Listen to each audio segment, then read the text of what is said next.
안녕하세요. 구겨진 언론 보도와 가짜뉴스를 바로 펴서 전해드리는 에이스입니다. 일주일 전부터 정치판을 뜨겁게 달궜던 김건희 씨의 통화 녹취 파일 내용이 오늘 MBC 탐사기획 스트레이트를 통해 방송이 되었습니다. 이를 두고 정치권과 네티즌들 사이에서 여러 가지 평가가 나뉘고 있어요. 한편에서는 영부인이 될 사람의 태도가 아니다. 윤석열이 대통령이 되면 김건희는 제2의 최순실이 될 것이다 라는 반응과, 다른 한편에서는 소문난 잔치에 먹을 것 없다더니 별 내용도 아닌 걸로 이렇게 호들갑을 떨었냐, 오히려 김건희 음성 파일을 듣고 호감이 생겼다, 지지한다 라는 반응으로 나뉘었습니다. 혹시 여러분들은 어떻게 보셨나요? 지금부터 저희 개인적인 생각을 한번 나눠보도록 할게요. 일단 MBC 스트레이트의 방송은 제가 보기에도 임팩트가 없었던 것은 사실입니다. 오히려 그동안 쌓였던 김건희 씨의 의혹들에 대해서 본인이 직접 해명하도록 도와준 방송이 아닌가. MBC가 윤석열 김건희 부부를 살렸다라는 의견이 충분히 나올 만한 수준의 방송이었어요. 근데 여기서 한 가지 생각해 볼 것이 있죠. 오늘 방송에서 공개된 내용은 약 7시간 40분 녹취한 통화 중에 10분 분량밖에 안 된다라는 것입니다. 그마저도 법원에서 방송에 부적절한 내용은 방송 불가 판정을 내렸으니까 임팩트가 약할 것이라는 것은 어느 정도 짐작이 가능했고요.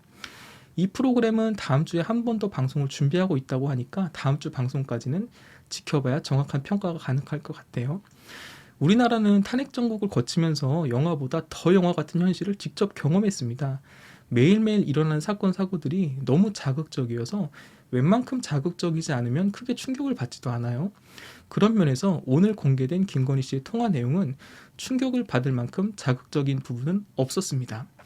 그런데 저는 방송 내용, 김건희 씨가 해명한 사실들보다 다른 것에 좀 집중을 하고 싶어요. 뭐냐면 그게 인식의 수준이라는 것입니다. 인식의 수준. 오늘 방송된 내용 중에 김건희 씨의 발언 몇 가지만 소개해 볼게요. 유튜버 중에서 누가 좀 그렇고 지금 현재 어떤지 나한테 문자로 간단히 좀 줄 수 있어? 특히 우리가 관리해야 될 애들 나한테 명단 좀 주면, 대충 주면은 내가 빨리 보내서 관리 그거 하라고 그럴게. 보수들은 챙겨주는 건 확실하지. 그렇게 뭐 공짜로 부려먹거나 이런 일은 없지. 그래서 미투가 별로 안 터지잖아. 미투 터지는 게 다 돈 안 챙겨주니까 터지는 거 아니야? 라는 발언들. 우리가 대통령 되면 명수 씨는 좋지. 여기서 명수 씨는 기자입니다. 개인적인 이득은 많지. 우리 남편이 대통령 되면 동생이 제일 득보지 뭘 그래. 이재명이 된다고 동생 챙겨줄 것 같아? 어림도 없어. 양쪽 줄을 서 그냥 어디가 될지 모르잖아. 그러니까 양다리를 걸쳐. 그거밖에 더 있어? 그래야지 뭐. 거기 한 편만 들 필요 없잖아. 혹시 뭐 세상이 어떻게 바뀔 줄 알아? 사실 권력이라는 게 무섭거든. 이런 발언들도 있었어요. 이 외에도 방송 불가 판정을 받은 몇 가지 말들을 보면, 일반 국민은 바보다. 정권 잡으면 내가 가만 안 둘 것이다. 내가 웬만한 무속인보다 낫다. 점을 좀 볼 줄 아는데 내가 보기에는 우리가 청와대 간다. 황당하죠. 열린공감TV, 오마이뉴스, 아주경제, 장영진 얘네들 내가 청와대 가면 전부 다 감옥에 보내버릴 거다. 감옥에 쳐넣어버릴 거다라고 했죠. 우리 남편은 바보다. 내가 다 챙겨줘야지 뭐라도 할 수 있는 사람이지 저 사람은 완전 바보다. 등등의 발언이 있습니다. 여러분들 이런 대화 보면서 어떤 인상을 받으셨나요? 굉장히 털털하고 솔직한 화법을 구사하는 사람인 건 맞는 것 같아요. 그런데 이 김건희라는 사람의 화법을 보면 김건희에 대해서 중요한 두 가지 사실을 알 수가 있습니다. 뭐냐면 첫 번째, 이 사람은 철저하게 돈에 따라, 이익에 따라 움직이는 사람이라는 것과, 두 번째, 이 사람이 생각하는 대통령은 어떤 사람인지, 지도자는 어떤 사람인지, 또 국민을 어떻게 바라보는지입니다. 먼저 첫 번째인데요. 김건희와 그의 모친 최 씨는 각종 의혹에 연루되어 있어요. 여러분들도 아시겠지만 그 혐의들의 공통점은 하나같이 적은 돈으로 큰 돈을 만드는 과정에서 일어나는 불법과 부정들입니다. 철저하게 이익에 움직이는 가족들이에요. 기자에게 양쪽에 줄을 서라고 하는 대화의 내용, 양다리를 걸쳐라라는 발언들, 자신들은 원래 진보적이었다라는 발언 등을 보면 이 김건희에게 신념이나 철학은 없습니다. 그저 어느 쪽이 자신에게 득이 되는지에 따라 움직이는 사람이라는 거예요. 이것은 윤석열의 발언에서도 알 수가 있죠. 윤석열이 뭐라고 해요? 자신은 원래 국힘당에 들어갈 생각이 없었대요. 그런데 민주당에 들어갈 수가 없으니까 어쩔 수 없이 국힘당에 들어갔다라고 합니다. 이게 뭐가 문제냐라고 생각하실 수도 있어요. 야, 세상에 돈 안 좋아하는 사람 어딨냐? 차라리 저게 솔직한 거 아니냐? 훨씬 털털한 거 아니냐? 너는 뭐 얼마나 대단하길래 고상한 척하냐? 라고 생각하실 수도 있습니다. 그런데 아니죠. 여러분, 윤석열과 김건희는 대선 후보입니다. 영부인 후보예요. 정치인들이란 말이죠. 한 나라의 지도자가 되겠다라고 나온 사람들입니다. 그런데 그런 사람들이 신념도 철학도 없이 양쪽 편의 줄을 다 서라? 양다리를 걸쳐라? 나는 여기 갈 수 없어서 어쩔 수 없이 저기 간 거다? 라는 식의 이익에 따라 움직이는 발언을 서슴지 않고 한다고요? 그런 사람들이 권력을 잡으면 어떻게 될까요? 그런 사람들이 나라의 모든 중대 사안들에 대해서 최종 결정권을 가지고 있는 자리에 오르게 된다면 어떻게 될까요? 과연 자신들에게 이득이 되지 않는, 국민들에게 이득이 되는 결정을 내릴까요? 아니면 과거 탄핵당했던 그들처럼 일부 가진 자들, 힘 있는 자들의 이익을 대변하고 자신들의 주머니를 챙기는 가진 자들의 꼭두각시로 전락하게 될까요? 사실 이보다 더 심각한 것은 두 번째, 이 김건희와 윤석열이 생각하는 지도자상에 대한 철학입니다. 이것은 국민에 대한 인식과도 연결이 되거든요.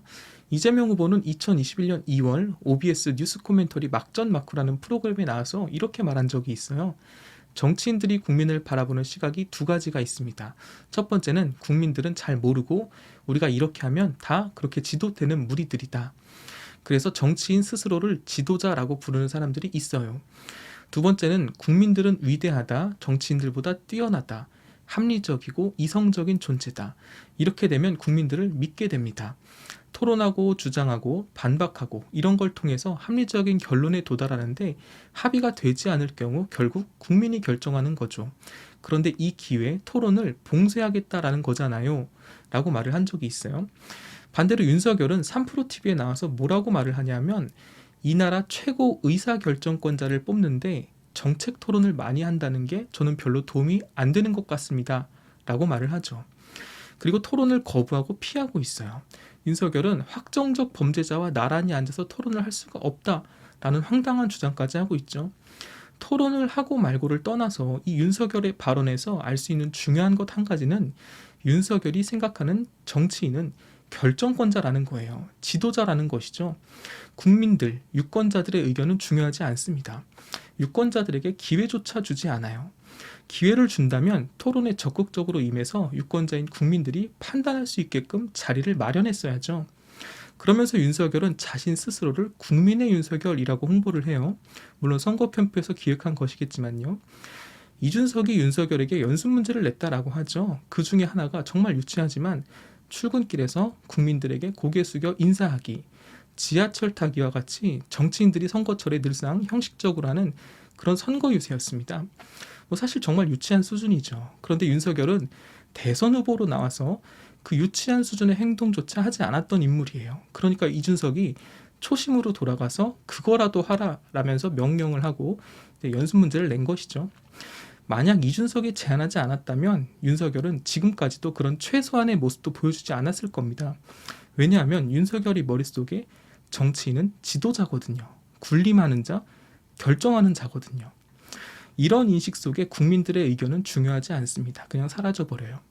그런 모습이 그가 지금까지 보여준 태도에서 그대로 드러납니다. 자영업자들을 위한다면서 자영업자들과의 토론회에서는 모습을 드러내지 않아요. 청년들을 위한다며 청년 간담회에 나타나지 않고 스피커폰으로 참여합니다. 대학생들의 목소리를 듣기 위해 대학생들과 만난다면서 1시간 넘게 지각을 하고 질의응답 내용이 찍먹이냐 부먹이냐 이러고 앉아있어요. 기본적으로 이 윤석열의 마인드는 검사로 사람들 수수하고 지휘할 때 그 모습이 조금도 달라지지 않았습니다. 내가 한다는데 뭐가 문제야 이런 식이죠. 나는 지도자라는 겁니다. 이런 저변은 윤석열의 문제 해결 방식에서도 그대로 드러나요. 지금까지 윤석열이 보여준 문제 해결 방식을 한번 가만히 잘 보세요. 부인 김건희 씨에 대한 의혹들이 계속 나오자 윤석열이 뭐라고 해요? 영부인 제도를 폐지하자고 합니다. 제2부속실 없애버리재요. 페미니즘과 관련된 문제가 나오고 자신을 향한 이대남들의 지지율이 들쑥날쑥하자 뭐라고 해요? 여가부를 폐지해버리자입니다. 방역 패스에 대해서 논란이 일자 윤석열은 또 뭐라고 하죠? 방역 패스 없애버리자고 해요. 아니 여러분 상식적으로 생각을 해보세요. 자신의 부인이 문제가 있고 잘못이 있으면 부인의 문제를 고쳐야지 멀쩡히 있는 관례와 제도를 왜 폐지합니까? 여가부 문제와 방역 패스 문제도 그래요. 문제가 있으면 대화와 타협, 협상과 조율을 통해서 문제를 해결하는 게 정치인들의 일이죠. 그런데 윤석열은 그냥 다 폐지하자고 합니다. 굉장히 폭력적인 문제 해결 방식이거든요. 사고 자체가 굉장히 극단적입니다. 정치인의 사고는 아닐 뿐더러 더군다나 지도자의 사고방식은 더더욱 아니라는 것이죠. 문제는 이런 인식이 그의 부인인 김건희의 녹취 파일에서도 그대로 드러난다는 거예요. 내가 청와대 들어가면 진보 언론들 다 감옥에 쳐넣겠다라는 발언들, 우리가 대통령 되면 기자를 잘 챙겨주겠다라는 발언들, 일반 국민은 바보다라는 발언은 정말 망언급이죠. 유튜버 중에 누가 관리가 필요한지 나에게 알려달라 하는 발언 등을 보면 이 사람들의 인식이 얼마나 위험한지를 알 수가 있는 부분들입니다. 대통령이 되면 자신들의 권력을 쥐고 흔들는데 벌써부터 작정을 하고 있는 모습이에요. 첫 번째, 철저하게 이익에 움직이는 사람들이 두 번째, 국민들을 바보로 하고 있고 권력을 휘두르며 그 위에 군림하려고까지 한다? 오늘 스트레이트의 방송이 별거 없네 하시는 분들은 가만히 한번 잘 생각해 보세요. 여러분들이 별거 없다고 느끼는 것은 줄리라든지 허위 이력서 또는 각종 연루되어 있는 혐의들처럼 직관적이고 자극적인 녹취록만 기다렸기 때문에 별거 아니라고 느끼셨을 가능성이 큽니다. 하지만 그 저변에 깔린 저 김건희라는 야망 있는 사람의 인식을 깊이 들여다보면 이건 단순히 이 아줌마가 줄리인 것보다 훨씬 더 위험한 인물이라는 것을 알 수가 있습니다. 이번 대선을 혹자들은 최악의 선거다, 역대급 비호감 대선이다라고 말을 하는데 당선이 유력한 두 후보 이재명과 윤석열 모두 노이즈가 많은 후보인 것은 사실이죠.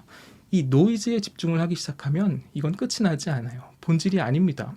서로 물어뜯고 꼬리잡기 게임밖에 되지 않아요. 그런데 여러분, 이런 두 후보의 인식 수준과 본질적인 부분 있죠. 이 두 후보가 바라보는 방향, 이 후보들이 해왔던 일들에 대해서 하나씩 살펴보신다면 어렵지 않게 결론에 도달할 수 있지 않을까 저는 조심스럽게 생각을 해봅니다. 지금까지 오늘 방송된 MBC 탐사기획 스트레이트를 보고 저의 개인적인 생각을 나누었는데요. MBC 스트레이트의 방송이 기대에 못 미쳤는지 서울의 소리가 직접 움직이려는 모습도 보이고요. 아직 다음 주에 방송이 한 번 더 남아있다라고 하니까 그때까지 한번 잘 지켜봐야겠죠. 여러분들 본질이 아닌 것에 휘두르지 마시고 본질적인 것을 제대로 바라본다면 깨어있는 우리 현명한 시민들이 현명한 판단을 하실 거라고 저는 믿습니다. 긴 영상 시청해 주셔서 감사합니다.